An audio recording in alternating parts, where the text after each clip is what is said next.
안녕하세요. 시큐리티 리더 실입니다. 이번 시간에는 최근 데이터 3법에 따른 내용으로서 가명 정보가 많이 떴죠. 그런 가명 정보를 만드는 방법이 무엇이 있을까요? 바로 비식별화 조치일 것입니다.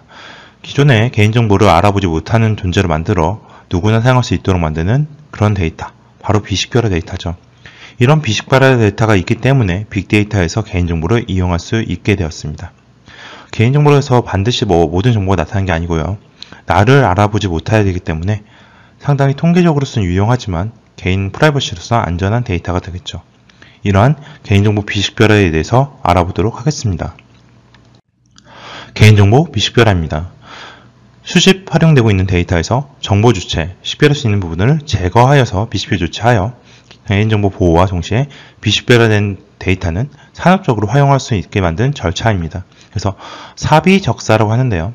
사전 검토, 그 다음에 비식별 조치, 적정성 평가입니다. 적정 평가, 사후 관리 등이 있겠습니다. 그래서 이런 개인정보 식별 정보를 관리하고요. 비식별 조치를 통해서 개인정보 식별 요소를 제거하게 됩니다. 그러면 최종 비식별 적정성 평가를 통해서 K 익명성이 발생하게 되고요. 이때 만약에 개인정보 비식별 조치가 적정하게 조치되었다고 한다면 비식별 정보로 인식이 되고 아닌 경우는 비식별 조치로 인식이 되지 않습니다. 이런 케이스는 다시 비식별 조치를 수행해서 개인정보를 알아볼 수 없도록 만들어야 합니다. 그래서 이런 과정에 따라서 3단계까지는 특정 자체로 개인을 알아볼 수 있는 개인정보를 포함시키고요. 3단계 이후에 단계로 사후관리까지 간 케이스는 개인정보가 아닌 것으로 추정되어 다만 다른 정보가 결합해서 재식별되지 않도록만 관리하여야 합니다. 절차는 다음과 같습니다. 앞에서 봤던 내용들이고요. 사전 검토라고 해서 개인정보에 해당하는지 여부를 검토하게 됩니다. 이런 경우에 개인정보가 아니라면 굳이 이렇게 쓸 필요 없이 바로 자유롭게 활용 가능하겠죠. 비식별 조치입니다. 비식별 조치는 개인을 식별할 수 없는 요소로서 일부를 삭제하거나 대체하는 방안으로 활용하도록 만듭니다. 개인을 알아볼 수 없도록 하는 조치들이죠. 저희가 가, 총, 범, 상, 마라고 하는 가명, 총계, 범주와 삭제, 마스킹 등의 내용들이 있겠습니다. 이런 조치들에 따라서 적정성 평가를 하게 됩니다. 비식별 조치가 되어서 다음 정보와 쉽게 결합해서 개인을 식별할 수 있는지 없는지에 따라 개인정보를 따지기 위해서 비식별 조치 적정성 평가 단계를 통해서 평가를 하게 됩니다. K 익명성, L 다양성, T 근접성이 존재하겠죠. 비식별 정보, 안전조치, 재식별 가능성, 모니터링 등에 따라서 비식별 정보가 활용 과정에서 재식별 방지를 위해서 필요한 조치들을 수행하게 됩니다. 기술적, 관리적, 보호 조치 등이 있겠습니다.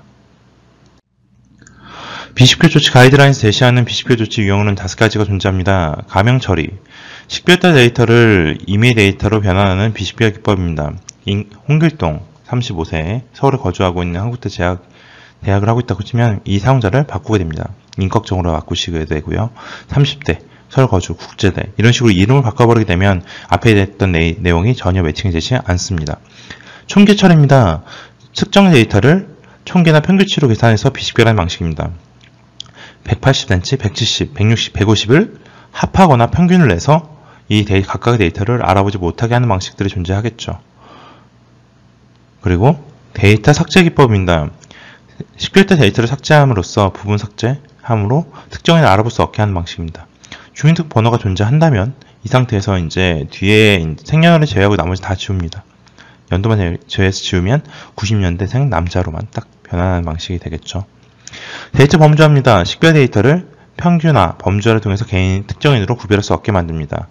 홍길동 35세를 홍씨, 30대에서 40대 사이로 이런 범위들을 이용하는 방식도 있겠습니다. 데이터 마스킹 기법입니다. 특정 임을 추론할 수 없도록 검토하여 일정 확률 수준 이상이 비식별되게 합니다. 홍땡땡 이런 식으로 해서 땡땡 대학 제약이라고 하면 되면 이런 잡음으로 통해서 개인을 식별할 수 없게 됩니다. 개인정보에 대한 비식별 조치 가이드라인의 정보보호 조치 방안입니다. 관리적 방안과 기술적 방안이 존재합니다. 관리적 방안으로서는 관리 담당자 지정 및 정보 공유 금지, 그리고 이용 목적 달성 시에 반드시 파기하는 등에 대한 조치가 필요합니다. 기술적 조치로서는 접근 통제, 기록 관리, 보안 프로그램, 설치, 운영 등 같은 조치가 필요합니다.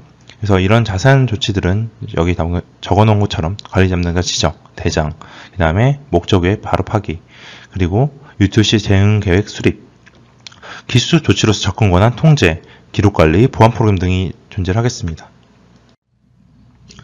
개인정보 비식별 조치를 해도 재식별 우려가 있으므로 보호 모델을 적용을 해야 됩니다.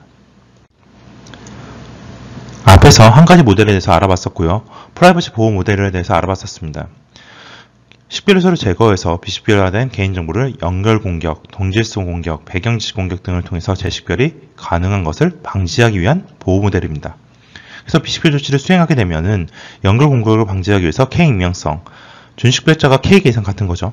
그 다음에 동질성 공격, 배경지시 공격에 따라서 연결해서 이제 공격하는 것뿐만이 아니라 이건 비슷한 정보이기 때문에 나타낸다 이런 정보를 민감 정보를 L개 이상 분류로 나누게 되면은 이런 배경지시 공격도 소용이 없습니다.